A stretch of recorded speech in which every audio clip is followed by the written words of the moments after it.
நிகழ்ச்சி ஏற்பாடு அப்படியா? சீக்கிரம் ஆகட்டும்.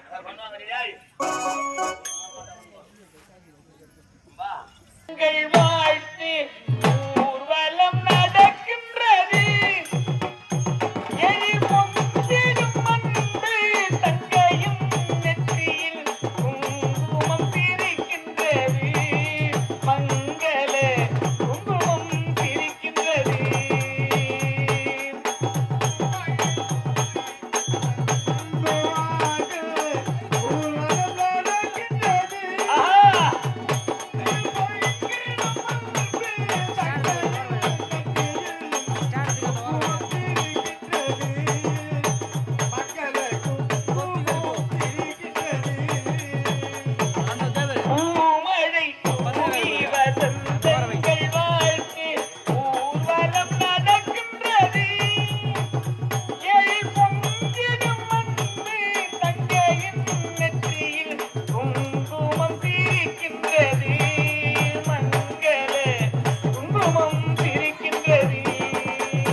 வெங்காயம் கழிவு வந்துக்கிறான்.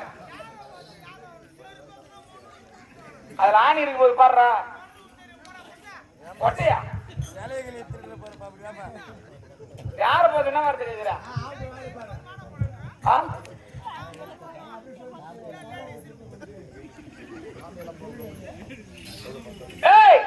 என்ன பார்த்தா வெங்காயத்தை கழித்து வந்த மாதிரியா தெரியுது? நான் எதுக்கு வந்திருக்கேன், எதுக்கு கூப்பிடுறேன் தெரியுமா? வாங்கம்மா வாங்க வாங்க வாங்கன்னு. என் தங்கை தாய் இல்லாத பிள்ளை, தாயிலத்தோடு இருக்கக்கூடிய தாய்மார்கள் எல்லாம் வந்து என் தங்கச்சிக்கு நலங்கு வச்சுட்டு வாயார வாழ்த்திட்டு போங்க, அதனால வாங்கம்மா வாங்கன்னு கூப்பிடுறேன்.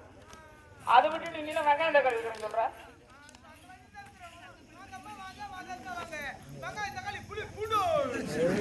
ஏய், உன் புத்தி உன்னை விட்டு போகுமா?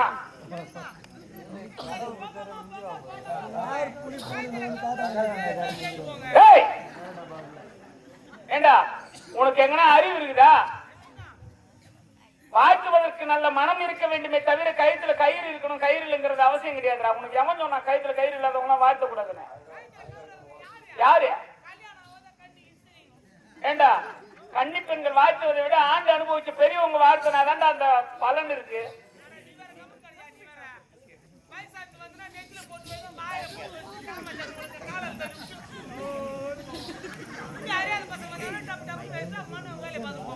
டேய், பெரியவங்க வாழ்த்தினா நல்லது. கயிறு இருக்கணும், கயிறு இருக்கிறது அவசியம் கிடையாது. எல்லாரையும் கூப்பிடு.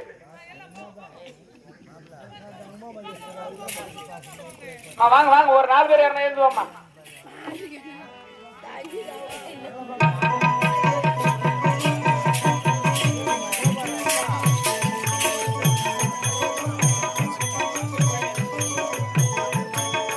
மண்ணு தொட்டி கும்பிட்டு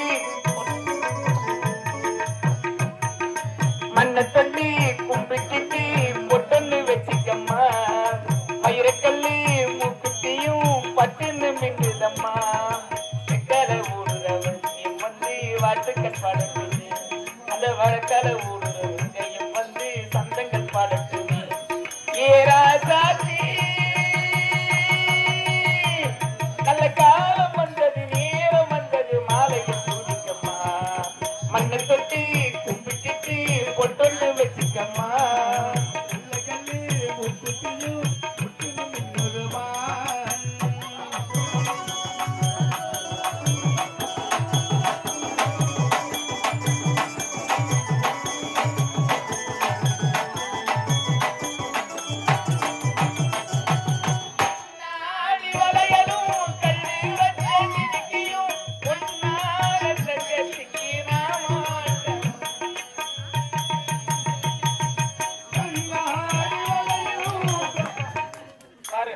ஏமா பொம்பளைங்களுக்கெல்லாம் கொஞ்சம் கூட அசிங்கமே இல்லையா?